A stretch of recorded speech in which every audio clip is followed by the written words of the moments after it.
Good afternoon, ladies and gentlemen. Welcome to the next TEXNH Lecture, which we have here at the Dutch Institute, the Netherlands Institute in Athens. Thank you also for the people present online. Welcome again to our series. We're starting again here in September, so we have a lecture in September, which I introduce very shortly.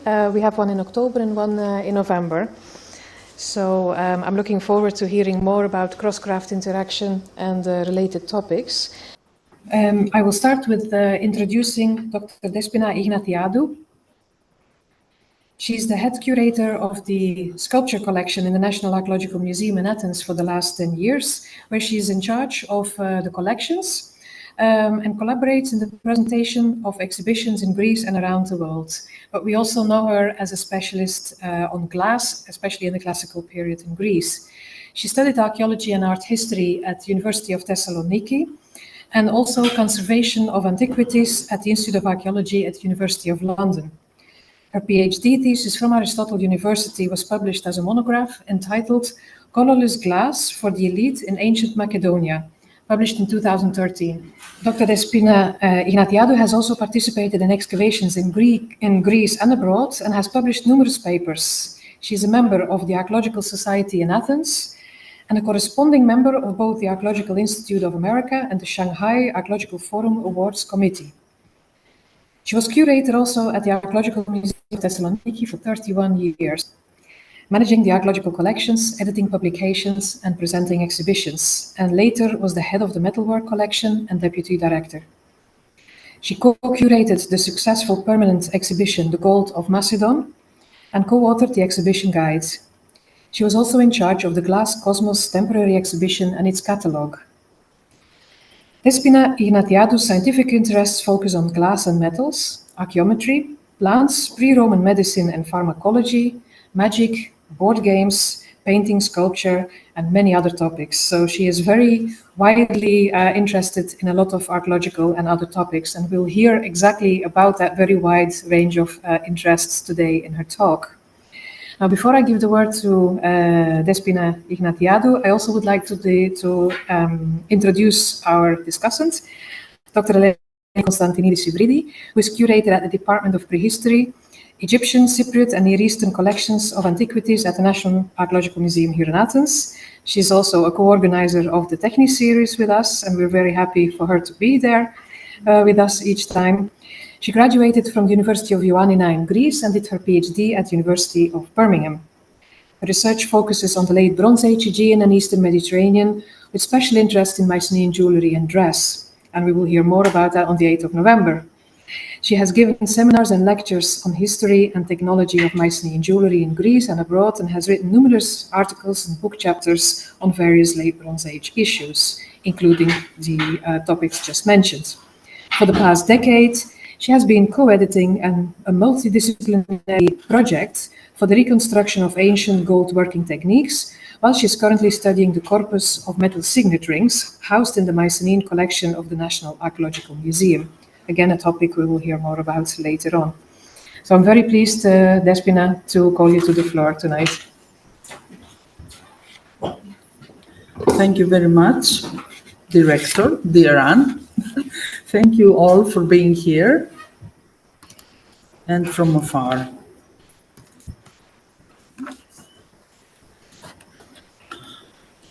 Before I start, I want to apologize because we cannot forget our old gloves, and most of my case studies are from Macedonia and from glassworking, of course.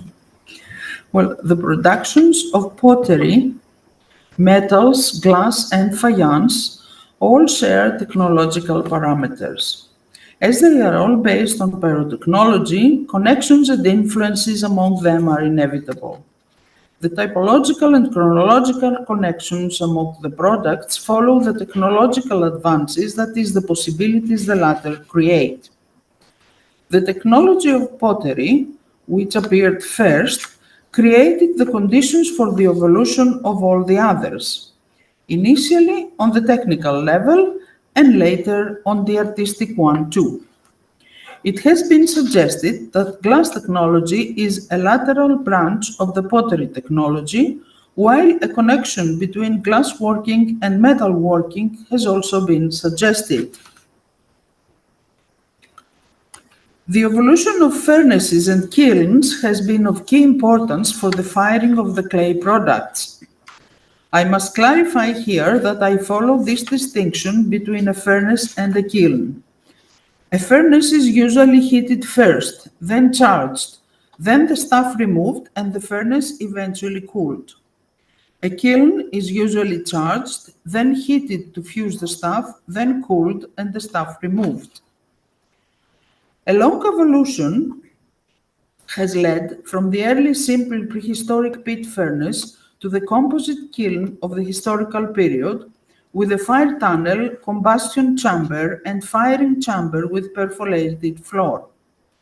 The kiln of this type was certainly developed for the firing of clay vessels and utensils, figurines, and tiles in temperatures between 800 and 900 Celsius. In all probability, it also served for the few faience vessels that constitute the limited Greek faience production. Those were fired and glazed in a corresponding range of temperatures. Unlike pottery and metalworking, glassworking requires an extra pyrotechnology step. This is glass making, the manufacture of raw glass. Sand is the main ingredient and it is fused in two stages with soda and lime. I will not go into details. The procedure involves tanks, high temperatures, and a complicated know-how. I'm showing you a massive block of glass weighing a few tons, corresponding to the capacity of a large tank in late Roman Israel.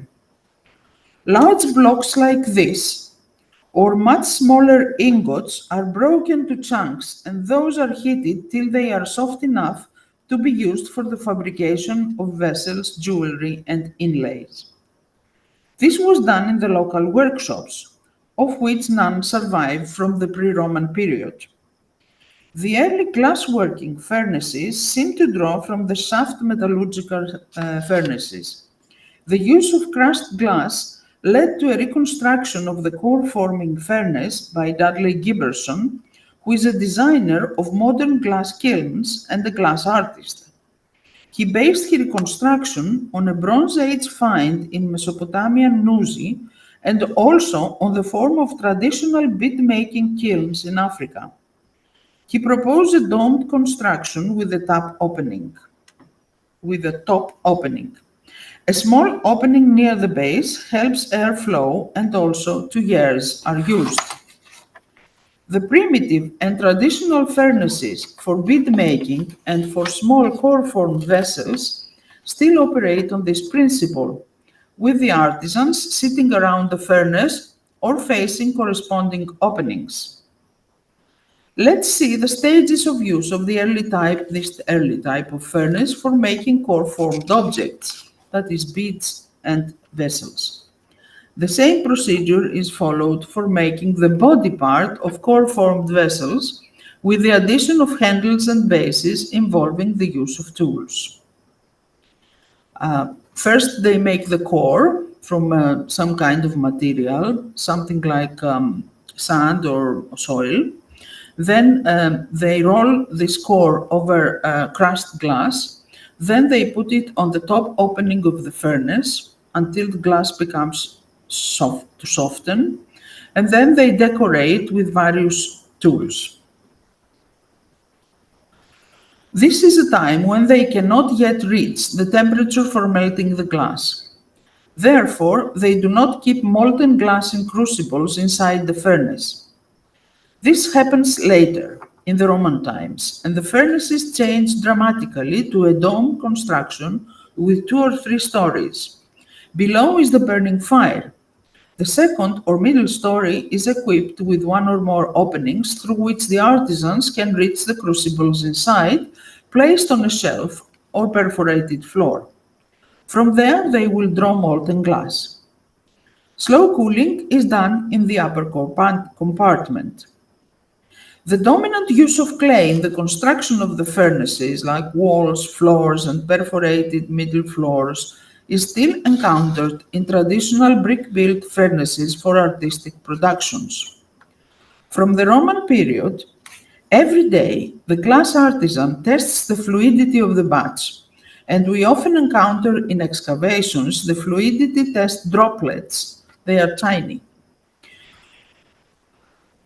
usually still stuck on the clay floor. The furnaces are heated only once and remain in operation for months or over a few years. When fueling stops and the temperature drops, the refractory materials fail and the furnace is abandoned. Experimental reproduction has shown that the molded glass vessels, either colorless from the classical period or colored, particularly the Hellenistic period, were also fired at similar temperatures.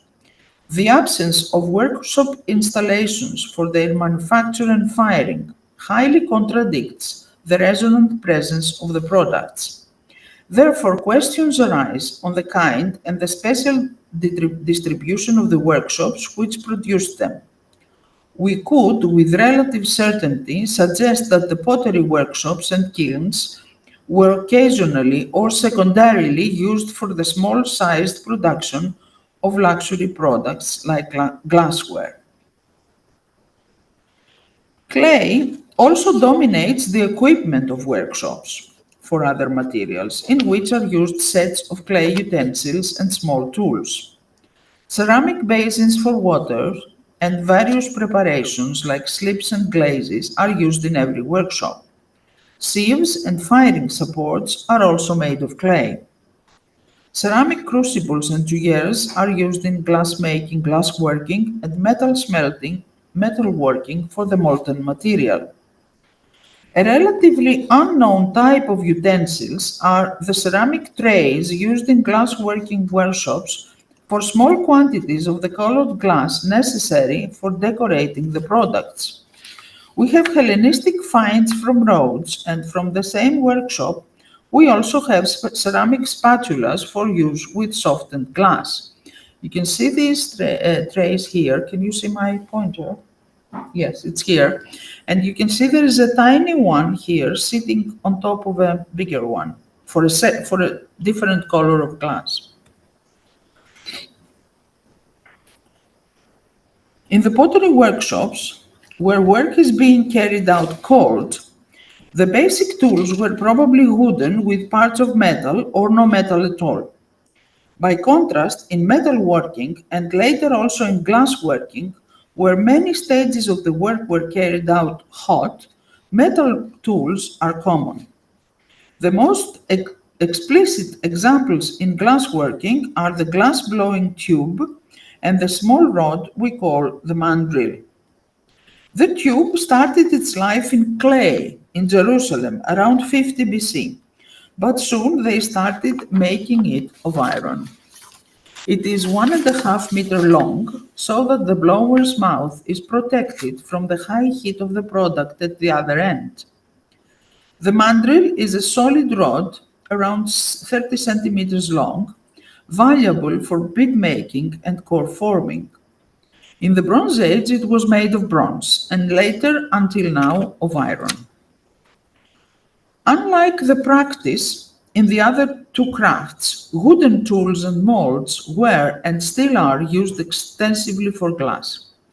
Their disadvantage is, of course, that they are easily burned and must be replaced often. Their huge advantage, though, is that they are continuously kept in water, so when used on hot products, the water evaporates suddenly and creates a shiny, polished surface on the glass. Stone molds have been used forever for the production of several kinds of small objects, like bronze axes and arrow tips, and of these Mycenaean glass spacer beads. Gypsum molds have been used in glass working, but clay molds constitute a separate large category of equipment with a steady diachronic presence in the working of all three materials. They have been used to form clay, glass, and metal vessels, utensils, tools, sculpture, figurines, small objects, and jewelry. Molds can be open concave, closed concave, and closed bipartite, tripartite, or multiple formers and plungers. It is possible that the molds intended for the forming of other than clay products, for example metal or glass small objects, were not made in pottery workshops, but in the workshops of the corresponding materials. But this issue has not been sufficiently investigated. In the 4th century BC, the glass inlays and folds in Olympia for the ivory and gold statue of Zeus were made by pressing glass in open concave clay molds. Those had previously been heated to 600 Celsius, possibly to avoid the creation of a hard skin on the glass when it in contact with a cool surface. Fine corundum powder had been used as a thermal absorbent. In metalworking, casting was widely employed, with the use of open clay or stone molds, or for lost wax casting, closed clay molds. Casting usually presupposes a wax model of the final product. The wax model is subsequently encased in clay, then heated to melt the wax out through channels. Molten metal is poured into the emptied space and the mold opened or destroyed to free the product. Casting, however, involves the process of filling a mold with liquid material that will harden to produce an object. In early glassworking, high viscosity of the glass was achieved at an elevated temperature and was simply not possible. Therefore, the term lost wax has been used conventionally. A variation of the process was therefore developed called chip casting, which probably involved the use of gypsum molds being filled with chips of glass. Finally, in contrast to the concave mold, a former is a compact surface on which a material can be pressed, hammered, or left to cool to obtain a concave product. A plunger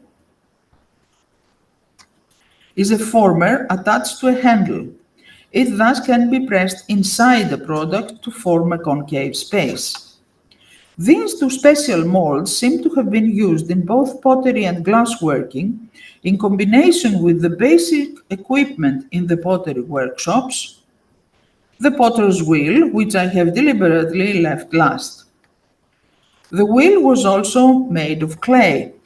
It was used not only for the manufacture of the merchandise, but also for the production of a substantial part of the ceramic equipment for use in the workshop. It has already been established that the potter's wheel was used for the formation of glass vessels in the rotary pressing technique, that is, in a mold rotating on the potter's wheel.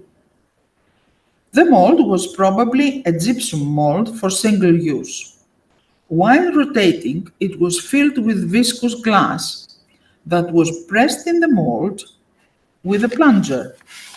Thus, the inside and outside walls of the vessel were formed at the same time. After cooling, the mold was matched to obtain the product. The technique originated in the simple mold pressing technique practiced since prehistory for the production of faience objects. Rotary pressing was fully developed during the late classical period and was used in Macedonia, Asia Minor, and Rhodes. Some of the finest classical vessels have been made this way, even some with handles and foot. We have proof for that.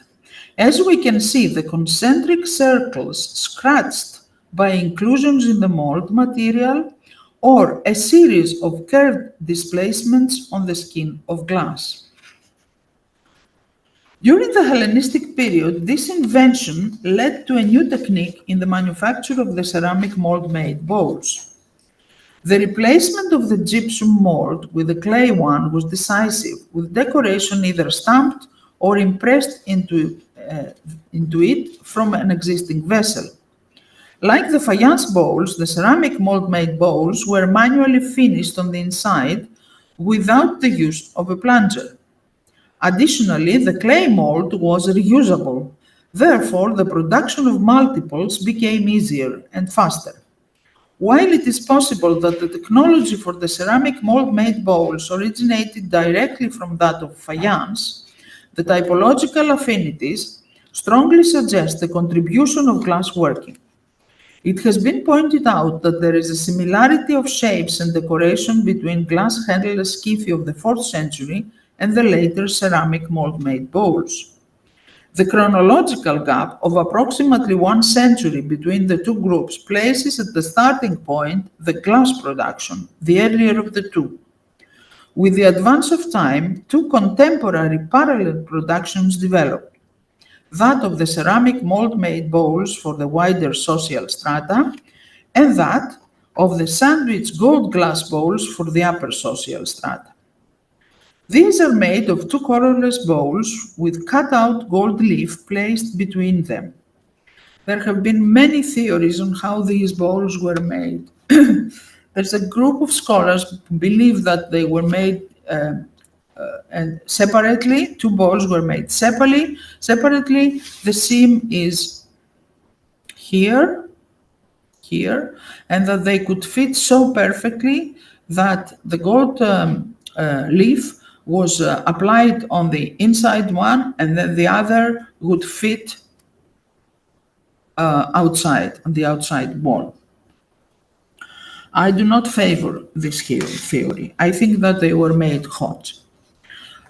In recent years, two Japanese scholars have investigated a lot on how this fine gold leaf was cut.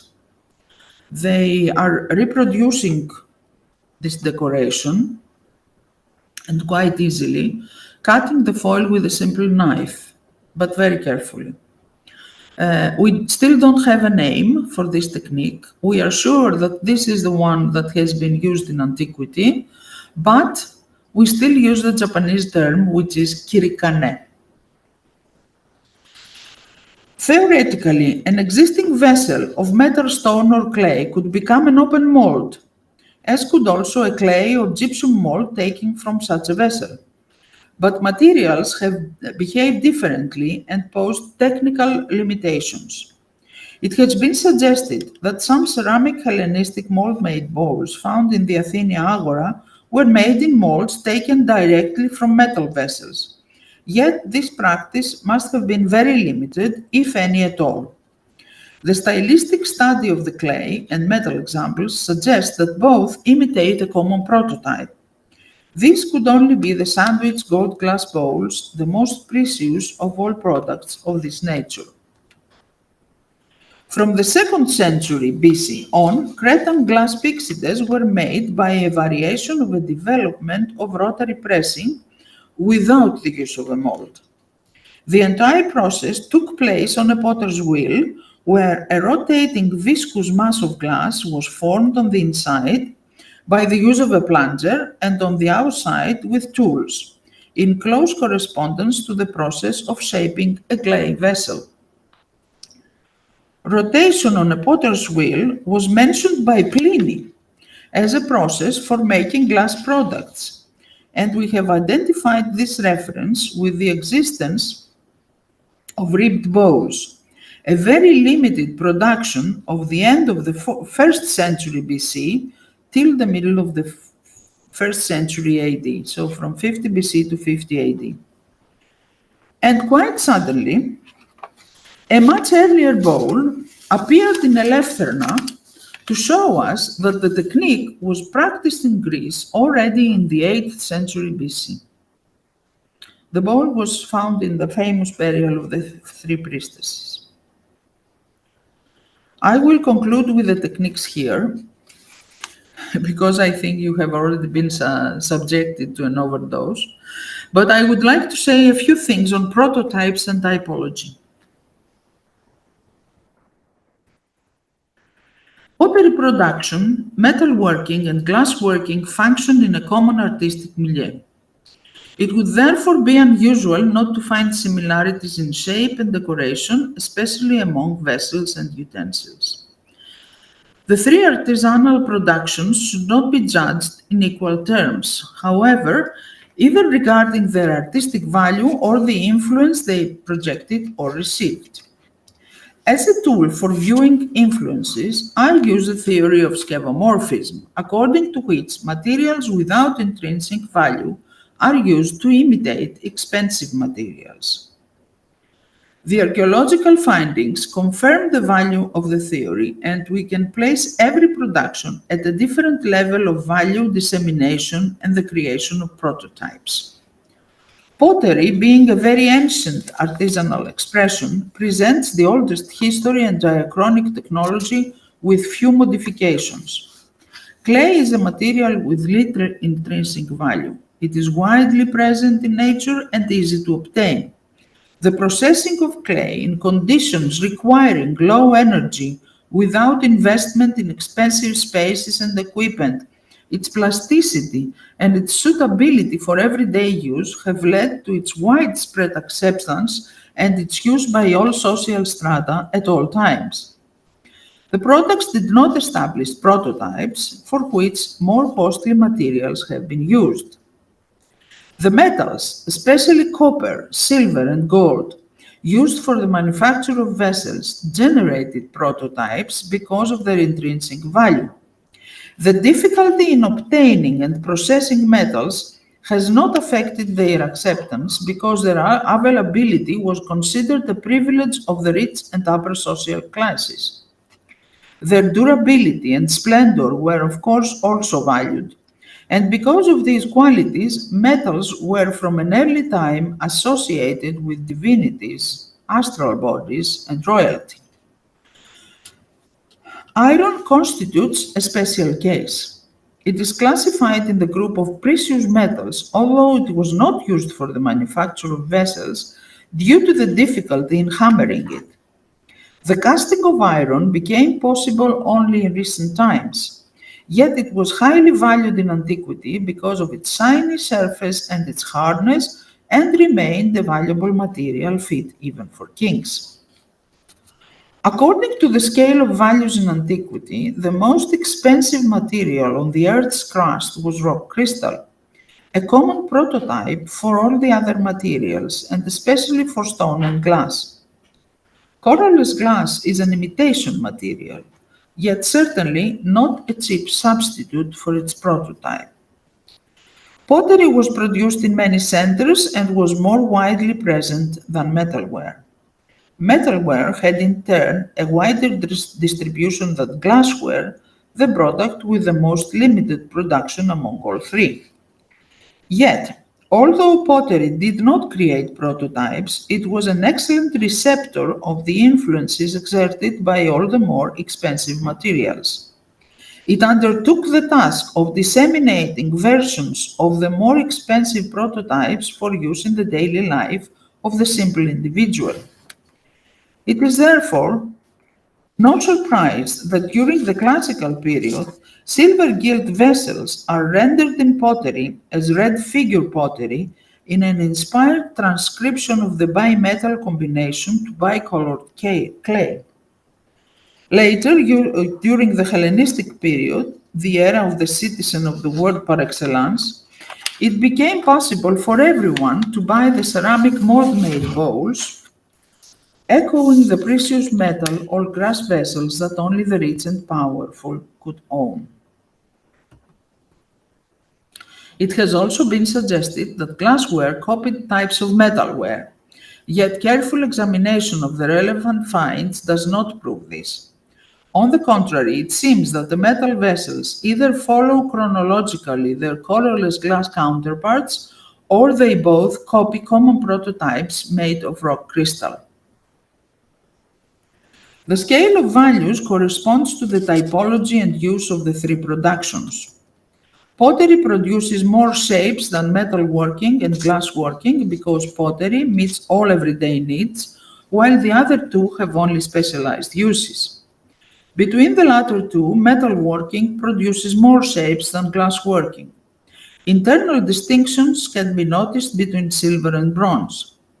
The more expensive metal is used for the production of fewer shapes. Thus, bronze vessels appear in more shapes and are more numerous than the silver ones, while surviving gold vessels are extremely rare. The interpretation and dating of glass and metal vessels in closed contexts must be done very cautiously. The study of burial contexts and their finds proves that almost always the precious vessels were already old when deposited in the grave. The time span between their manufacture and their interment can be calculated to an average of 2 decades, while it is not rare to find that vessels placed in burials were already a half or even a full century old. This does not correspond to the interment of low and medium value pottery, which is usually deposited very soon after its manufacture and therefore dates the burial. Some expensive or highly symbolic ceramic vessels were treated the same way as metal vessels and could remain in use for decades, although not for as long as their valuable counterparts. We could also suggest that finds deposited in royal burials were the most recent products of their time, most of them made for the deceased, especially if we consider the king to be the first recipient of precious new creations.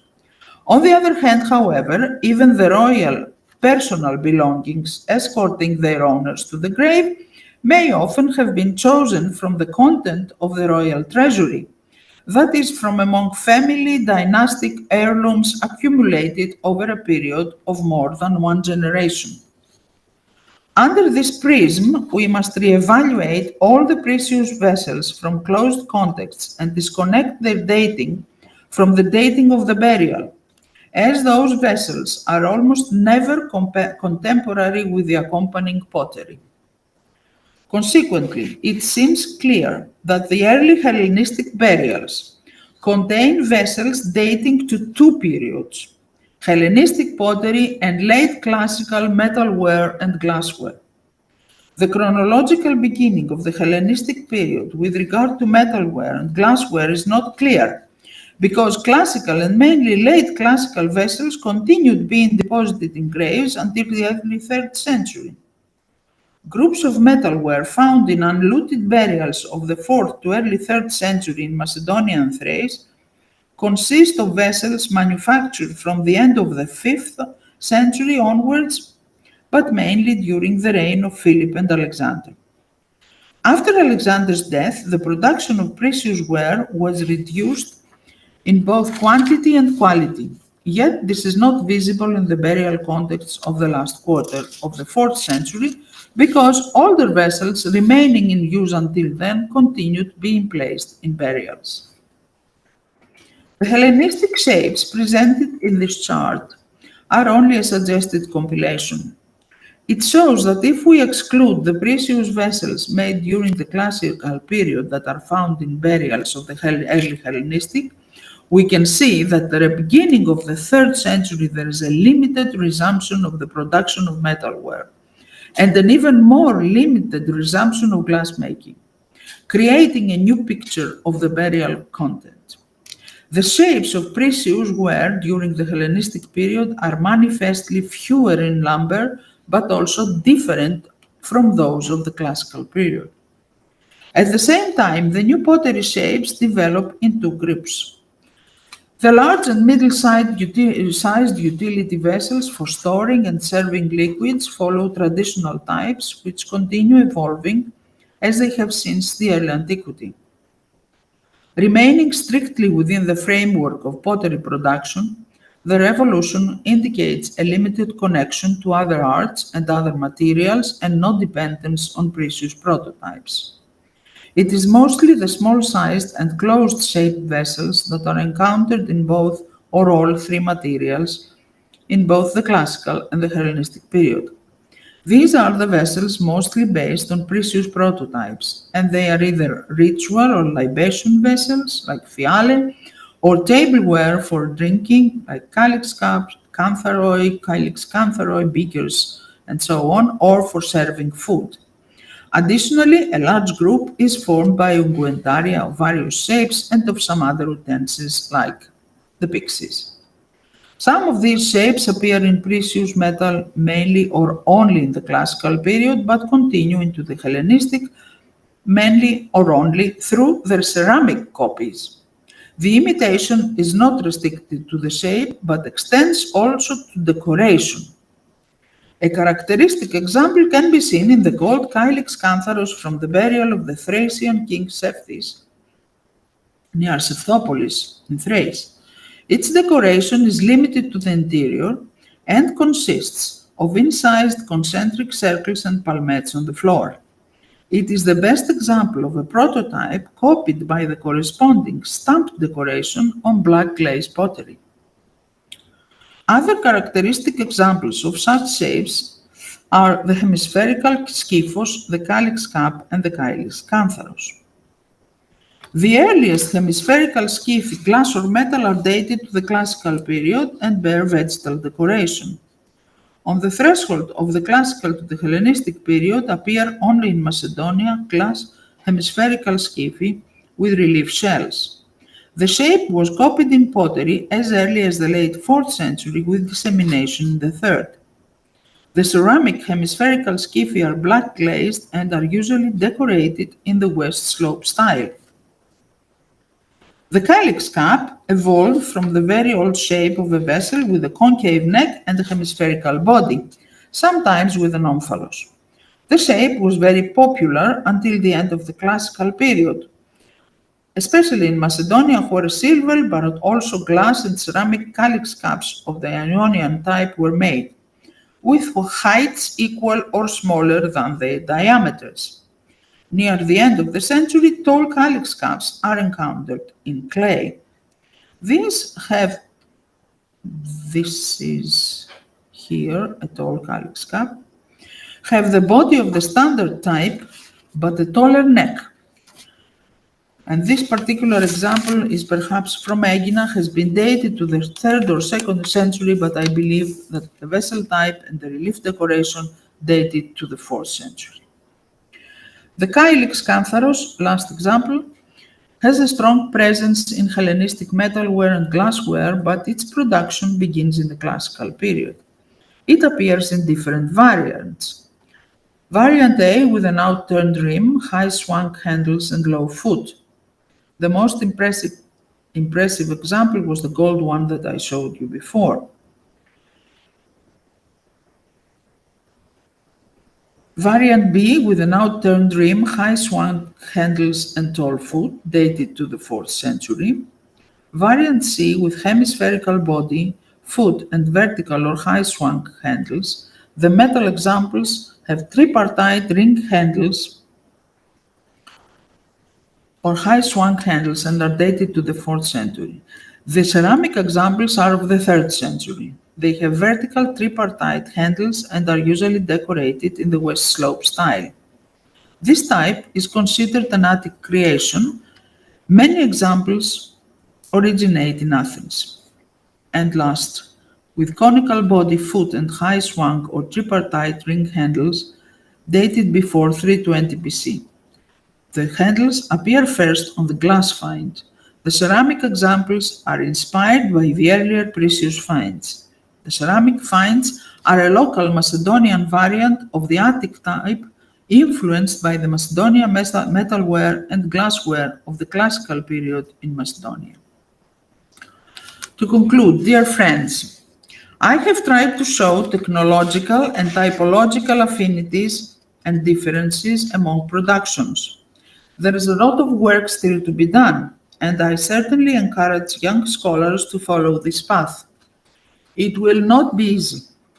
One must delve into the details of the involved productions and be open-minded.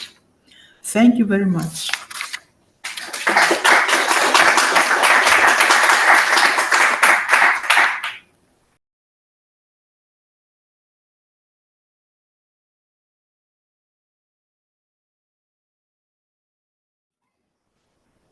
I have to say, although I'm somewhat familiar with Despina's work, her presentations always hide pleasant surprises. I'd like if, please allow me to overscore some key points of her lecture. So glass technology forms a branch more of pottery rather than metalwork, and this becomes particularly obvious in the technique of rotary pressing, by which most of the colorless glass vessels in Macedonia have been made.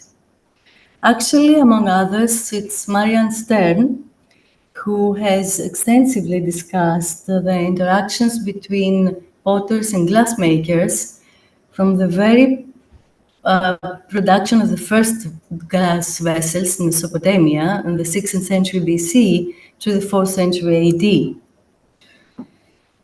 Now, the analytical overview of the workshop's equipment by Despina, the furnaces, the various parts of the furnaces and kilns made of clay, like the walls, the perforated floors, the firing supports, and the various utensils, imply that the identification of a workshop in the archaeological context is not easy. The discovery of a couple of tools and parts of furnace are not sufficient for this identification. One has to have a combination of various remains like slag, debris, semi-finished items, crucibles, ingots, and various utensils, basins. Rotary pressing is a very interesting technique in itself. If I understood correctly, it consists of a rotating mold on a pottery wheel. As it rotates, glass in pasty form is fills it. Yes? Not in liquid form. Not in liquid, pasty, like a paste. Like a paste, yes. In that Softened. soft. And then with a plunger, the craftsman gives it the desired shape. Now, it is a technique that was fully developed in late classical period, and for the manufacture of glass colorless vessels, and they usually had the gypsum mold. They had gypsum molds. Mhm. May I? Yes, yes, certainly. That were gypsum molds were also of a single use. Yes, they are Because simple they had- because the gypsum crumbles with when it is subjected to fire. Mhm. So it's very easy to remove the mold. Mhm. You just break it with your hands with something simple. And also it has the huge advantage that I described for the wooden molds, that because it holds some kind of humidity in it, when it comes in contact with the hot glass, it makes a puff, and this puff makes the surface of the glass shiny. So you don't need polishing with gypsum molds. And we don't never find them, of course, because they have not survived. So very interesting about the wooden molds. The technique during the Hellenistic period, from the manufacture of glass vessel, jumps to the manufacture of ceramic mold-made bowls. And they become very popular. And the big difference is that now the mold is of clay, which means that it's reusable and facilitates mass production.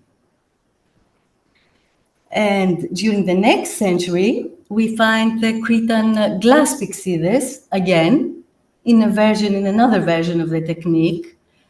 Their manufacture does not even need a mold anymore. They're only pressed with a plunger. With a plunger and shaped with a flat tool. Uh-huh. The outside is shaped with a flat tool. The rim. Which we call the paddle. It's a very flat thing. Mm-hmm. So why colorless glass? One of the answers is to imitate rock crystal. We think so. Yes. We think so because rock crystal is so valuable. Mm-hmm. And they needed to have an alternative, Mm-hmm. something that they could they could control its manufacture, which means that when you use stones, you may encounter flaws, and you may have useless pieces, or you discover the flaw at a late stage. With glass, you don't have this problem. You also can manufacture bigger pieces. Yeah. And you have limited quantity of stones. You can make as much glass as you want, as you need, but you cannot make rock crystal or lapis lazuli, for example, or amber. Yes, materials that were emulated in glass base from a very early age, from prehistory. Lastly, I found very interesting the fact that the late classical colorless glass vessels have been found in Hellenistic burials, and that advises all to be more cautious when they burial contexts, because it goes for all periods. Because yes, very often precious metalware and glassware have been placed in tombs as heirlooms and predate the burial remains. Make a more comment on this? Yes, sure.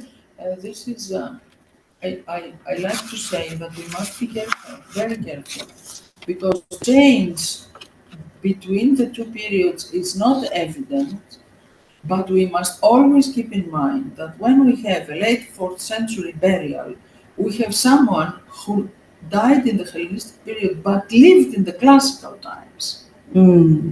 Yes. It's a person who lived during the classical period. Yeah. Was just buried in the Hellenistic. So most of his things are classical, and only last moment the relatives will buy or use some pottery, some cheaper things to go into the burial.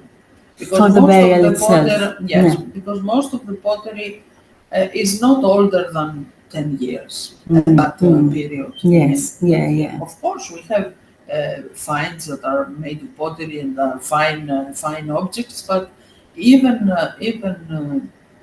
so, they won't last for a century. Let's say. Yeah, sure. Bronze vessels do last for a century, and silver vessels also. Yes. And also the fact that most of the glassware you showed are either libation vessels or tableware, makes it even more possible that they were used for decades, had been used for decades. Actually, the tableware use is very limited. Most of the colorless are for rituals. And mainly rituals in the hands of priestesses. Yeah. It's very interesting. Yes, It's yes. very interesting. Not exclusively. Yes. There are priests who own them, but mainly it's priestesses. So I cannot help thinking that in the Mycenaean age, you have in the linear B tablets ideograms and mentions of gold cups and vessels, ritual vessels, conical raita, that were used since the 16th century BC. Really? Yeah, and they probably correspond to heirlooms because at the time of the linear B tablets, we don't find them. Yeah. So thank you very much.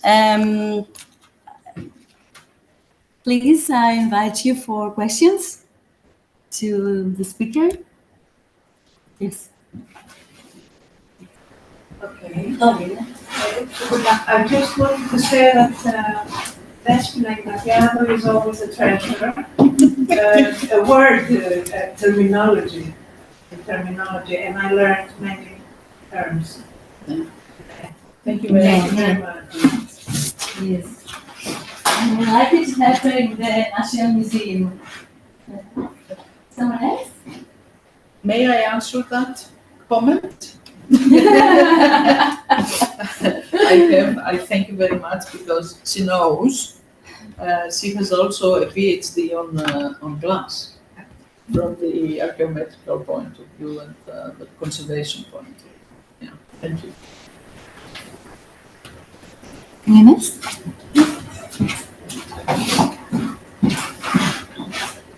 Thank you very much for the presentation. You talked about a certain, I don't have any knowledge concerning the glass making process. You mentioned a technique, I don't remember the name of this technique, where they used mold in order to make glass, and all the process was on the potter's wheel. Yes. What are those indications we have that the whole process took place on the potter's On the wheel. wheel? Thank you. Okay. I can show you in my PowerPoint. We have unmistakable. Can I use my PowerPoint? It's no. Share screen. We need to share screen again. Is it easy or? Yeah. What is the PowerPoint here? The technique is called glass pottery. Very simple. And we have two. It has been reproduced a lot by inspired the chemist who is also a glass worker herself, Rosemary Lierke, an excellent researcher in Germany, and she's the one who suggested the use of the technique, although there had been some voice from the late 50s about the technique. Okay, thank you. And we have unmistakable examples, proof, sorry.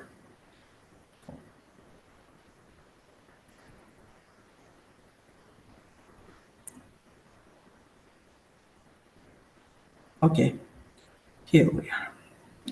We noticed that some of the vessels, first of all, they were somehow distorted, which is something that doesn't happen when you have a stationary mold. You make it perfect.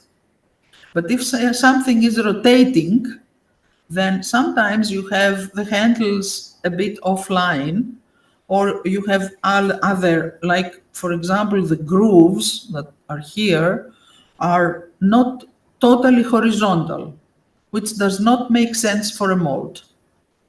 If you have a wax model and then a mold, you have them perfect. Second, we noticed that there were these scratches here, which some people said it's because the vessel was polished after its manufacture. So the scratches were made by the polishing medium, which is a fine powder or something. But these objects have not been polished. And the proof is that sometimes they have, let's say, a bump or something that would have been eliminated if it was polished. If there was a grinding medium placed on the surface and then rotated. And we understood that these scratches were due to small impurities in the gypsum mold that kept scratching the vessels as they were rotating. And they are totally concentric. Third, this, I don't know if these are clear, we call them chatter marks. It's a series of curved parallel lines, which happen when something that protrudes in the mold comes in contact with the skin of the glass. The glass, when it starts cooling, creates something like a skin. The outer surface is cooler. So the scratches, these scratches are made by the material in the mold. And they are also concentric. It means it was rotating. Also, when you have, for example, vessels like vessels with a foot, like this one here, like this one. You see that the foot is placed off center sometimes because it's going all around on the potter's wheel. It's not very easy to find the exact spot with something that is, I'm sorry, with something that is very hot at the time, and you have just 1 second to place it in the middle of the rotating vessel. So there is a lot of proof. Yeah.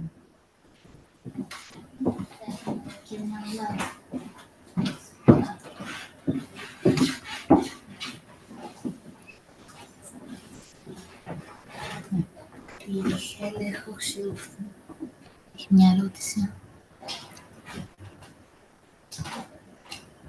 Can you hear me? Yes. Yes. Perfect. Thank you very much. It was a super interesting lecture, and I learned so much. Thank you. I have a bit of an odd question, maybe. I have been doing a bit of research on a bunch of workshops of uncertain type near the Street of the Marble Workers in the Agora in Athens. And in one of the there is a pit near one of the workshops that has a glassy substance in it. And my question to you was, this probably wasn't an actual glass production related deposit, but what else could it have been? So for what things were the same ingredients used? What could have produced such waste? Well, glass is made of sand, and sand is a common mixture in soil and in everywhere. So if you have soil or something similar, like building material, subject to fire, then the sand can melt. And even refractory materials Sure, but as far as I know, in this particular pit, there is no evidence of any firing. There's no fire. No. How can you tell that there was a fire, an accidental fire? There are no carbon remains in the building. It's like no. So it is next to a building. They dug a hole and they just threw all the rubbish in. And some of the rubbish is this. Yes. Okay. This then can mean any kind of pyrotechnology for any material. But if Right. you have the same kind of things, sometimes they are called slag when they are pure, let's say.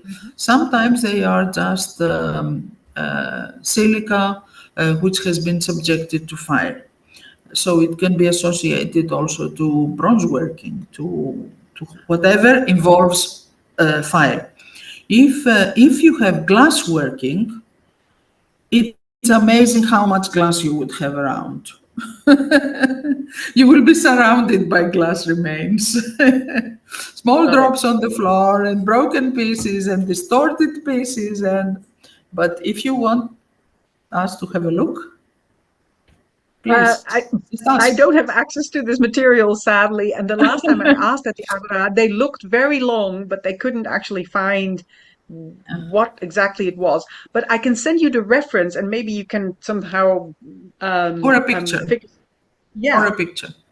I will look, and I can send it to you after the lecture. I would be very interested to hear your opinion. But usually you cannot make a mistake when you have a glass workshop.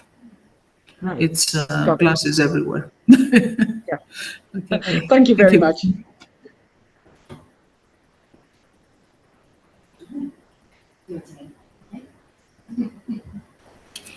Thank you very much for a wonderful talk, Despina. I have a few questions and comments and comparisons, if that's okay with you. The first thing I wanted to ask your opinion about was related to the use of clay in all the pyrotechnologies, so the utensils, the tools, and so on, specifically on the crucibles. Because crucibles are made in clay, they can also be made in stone, of course, but a lot of them are made in clay. And the idea is that it's not entirely sure who's actually making these. Is it the metal worker or the glass worker or is it a potter or a ceramicist? So this is, and I was wondering if this would be context specific, because when I was, for other purposes, and especially Bronze Age purposes, sort of reading up on the making of crucibles, it's very difficult to find information on who's actually doing it. But there was some information that gave me some suggestions or ideas, and it was specifically related to the composition of the clay, the mixture of clay related to making crucibles, whereby you have there is a tendency to have a high alumina content in the mixture, so sometimes 40%, as I could find in this integer, and a low percentage of alkali materials. That helps to have a stable thermal property to the crucibles, which is necessary when you put in the either pasty material or the liquid material. Is that knowledge that you would expect from a potter or a non-specialist of the craft to be able to make crucibles? Was my question for, let's say, prehistoric periods. Having read all of that, and I also came across in a much later periods, I think if I remember correctly, it was 16th to 18th century and even into modern times, where in central Germany there were entire workshops and villages producing crucibles to be sent all over the world. But we're looking, of course, at a much later period where maybe there is more knowledge of chemical and originally alchemical experience and knowledge of properties of materials. How do you think that would have worked for your period of study? Okay. In pre-Roman glassworking, we don't have crucibles because, as I told you, they cannot reach the temperature needed to have molten glass. So they work with big chunks, which they keep somewhere near the oven, near the furnace, so they keep them warm, let's say, and then they soften them then on the fire when they need them. In the Roman period, of course they have crucibles. I'm not a specialist on crucibles, I'm afraid. I see them in all the Roman workshops. They are made of very coarse clay, which means that perhaps every user requires a certain type of clay for the crucible needed. That's why I think that maybe they make their own. Until now, there are artisans who make their own metal tools, let alone crucibles. It wouldn't be very difficult to make them exactly how you like them to be. And also considering that there's a potter in every village. I mean, you don't have to import crucibles. I can only offer a piece of information concerning glassworking, that people who are working with techniques say that the molds, even gypsum molds, they prefer them to have inclusions and not to be pure, because it's better for the work. Yes. It's higher temperature, perhaps. It's the thermal behavior. Yes. The thermal behavior, yes. Although we have sometimes crucibles that have been lined again and again with a different kind of clay.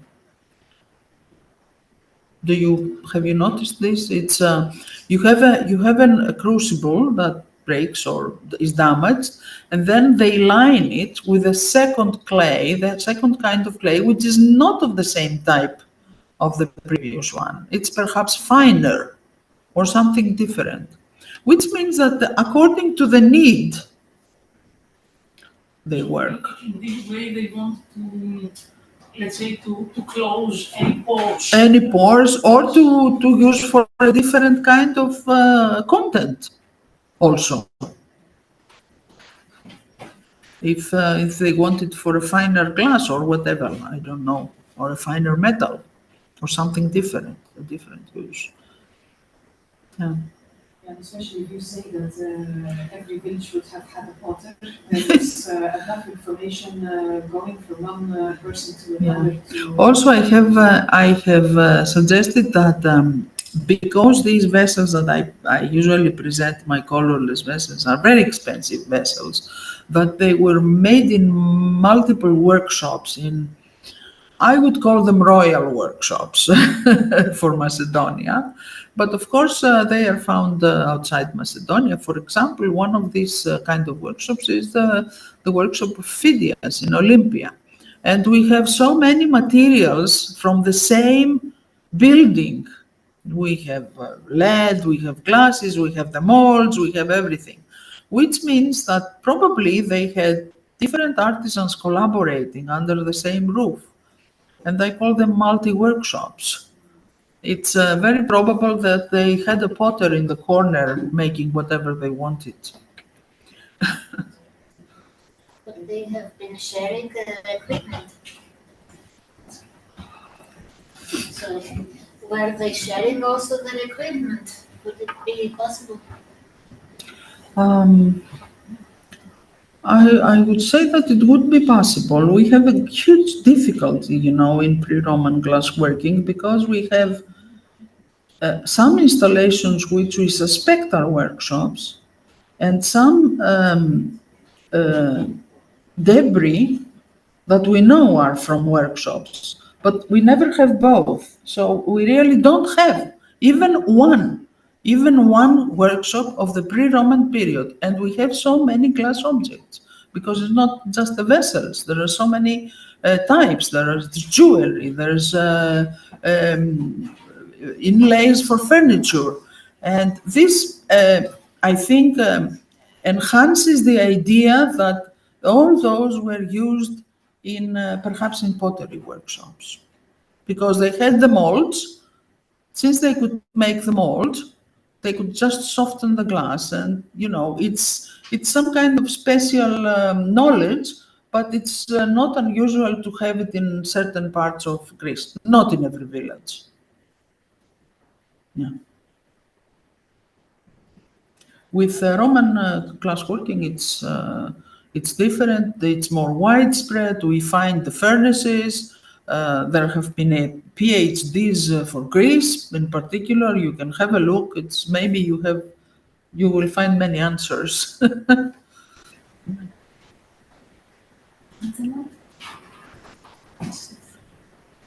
I have another question, this one about skeuomorphism and the definition of skeuomorphism, which of course seems to be that a cheap material or a material of less value has been copied, Emulated. by the more expensive material.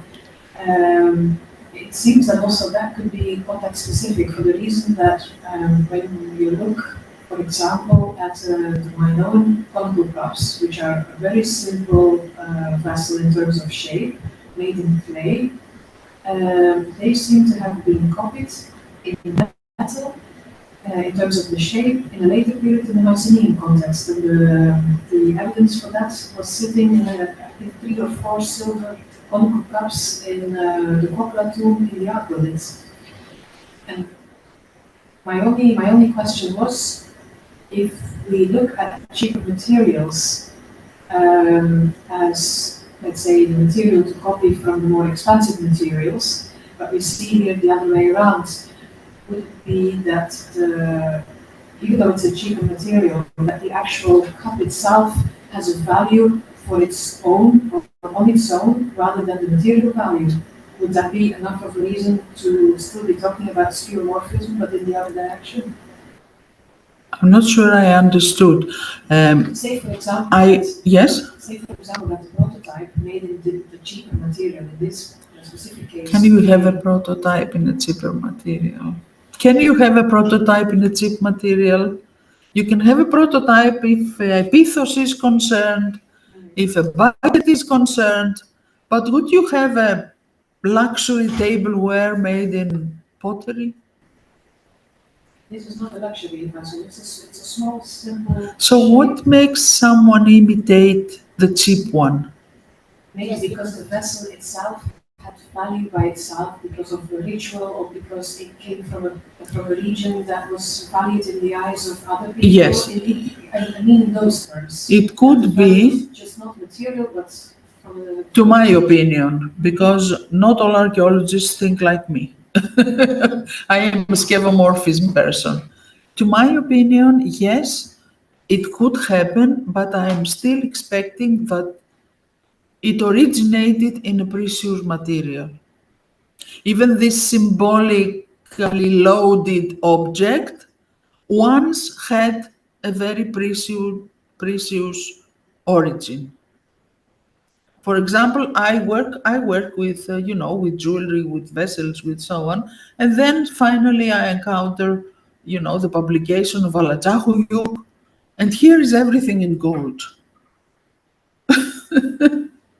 So there is a remote past when these finds, these prototypes were created. We don't have all the middle stages, all the middle steps, but this doesn't mean that they existed once. That's what I was trying to remember. No, but the truth is, the truth is that what I was trying to think as long as all the time we discuss.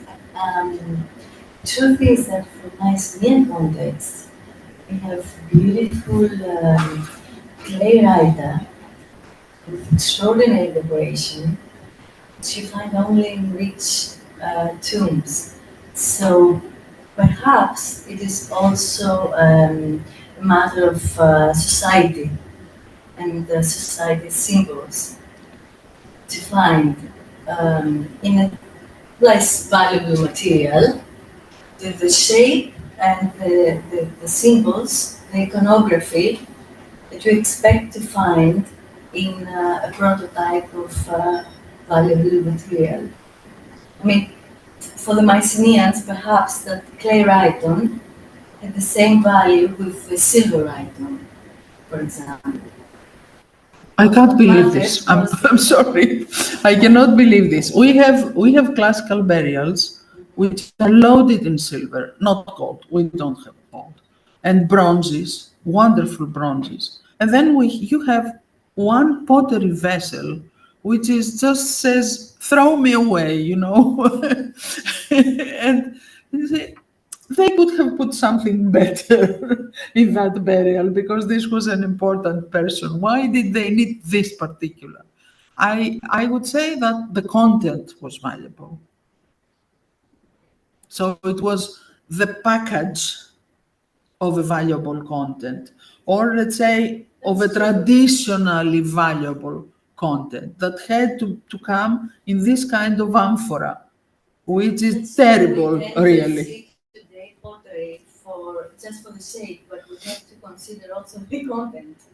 In antiquity, they were deposited in tombs containing something that was really significant. One of my usual arguments is, think of those plastic bottles that they take the holy water with them, the pilgrims. They are terrible plastics, but the content is so valuable.